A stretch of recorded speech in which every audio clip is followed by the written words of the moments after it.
মেহমান বাসার নিচে এসে কল দিয়ে বলল, আপনার বাসার নিচে আছি, একটু দরজাটা খুলেন। আসসালামু আলাইকুম প্রিয় ভাই বোনেরা, আশা করি আপনারা সবাই ভালো আছেন। হঠাৎ করে যখন বাসায় মেহমান আসে তখন খুবই দ্বিধাদ্বন্দ্বে পড়ে যায় মেহমানদের জন্য কি রান্না করা যায়, কি খাওয়ানো যায়, তাদেরকে কিভাবে সুন্দরভাবে আপ্যায়ন করা যায়। তো একটু ভিন্নভাবে আপ্যায়ন করতে পারলে খুবই ভালো লাগে, মনে একটা শান্তি পায়। তো এমন সময় মেহমান আসছে যে কোনো কিছু বাজার করে যে রান্না বান্না করবো তারই কোনো উপায় ছিল না। তো হঠাৎ করে আমি সিদ্ধান্ত নিয়ে নিলাম যে মোরগ পোলাও রান্না করব। যেটা আমার কাছে সহজ মনে হলো যে মোরগ পোলাও করি আর ডিম রোস্ট করি।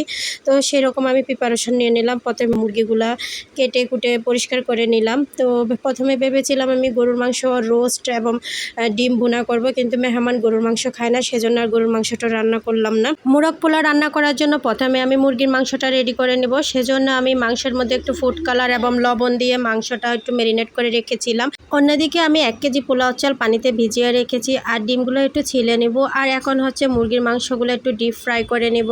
বাকি অবশিষ্ট তেলের মধ্যে আমি 2 কাপ পরিমাণ পেঁয়াজ বেরেস্তা করে নিলাম। পেঁয়াজ বেরেস্তার সাথে আমি 1 চামচ আদা বাটা, 1 চামচ রসুন বাটা, 1 প্যাকেট বিরিয়ানির মশলা এবং পরিমাণ মতো লবণ দিয়ে দিলাম। 2 টেবিল চামচ বাদাম বাটা এবং 2 কাপ টক দই দিয়ে কয়েকটা কাঁচামরিচ দিয়ে দিব। অল্প একটু পানি দিয়ে আমি মশলাটা ভালো করে কষিয়ে নিয়ে ভেজে রাখা মাংসগুলো দিয়ে দিব। মাংসটা দিয়ে খুব ভালো করে আমি নেড়ে চেড়ে সবগুলো মশলার সাথে মিশিয়ে নিব এবং ঢাকনা দিয়ে আমি 5-6 মিনিট পর্যন্ত মাংসটা কষিয়ে নিয়েছি। নামানোর আগে দিয়ে আমি 1 টেবিল চামচ চিনি এবং 1 টুকরো লেবুর রস দিয়ে ঢাকনা দিয়ে আরও 2-4 মিনিট রেখে নামিয়ে নিব।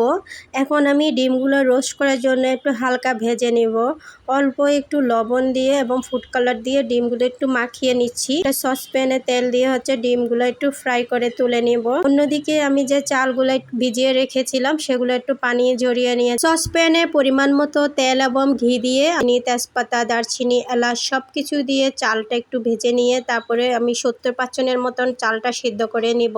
তো এই তো চালটা সিদ্ধ হয়ে গেছে। এখন আমি অন্য একটা পাতিলে একটু ঘি ব্রাশ করে দিয়েছি। তারপরে আমি 1 লেয়ার রাইস দিয়েছি, লেয়ার মাংস দিয়েছি, উপর দিয়ে বাদাম, কিশমিশ এবং ঘি বেরেস্তা সবকিছু দিয়ে একটু ফুড কালার দিয়েছি। দ্বিতীয় লেয়ারও আমি সেম ভাবে রাইস দিয়ে তারপরে মাংস বসিয়ে দিয়েছি এবং বাদাম, কিশমিশ, তারপর বেরেস্তা, ফুড কালার, ঘি দিয়ে আবারও তৃতীয় লেয়ারটা দিয়ে দিলাম। তো সব শেষে আমি বাকি রাইসগুলো দিয়ে উপর দিয়ে একটু পেঁয়াজ বেরেস্তা এবং ঘি দিয়ে দিয়েছি।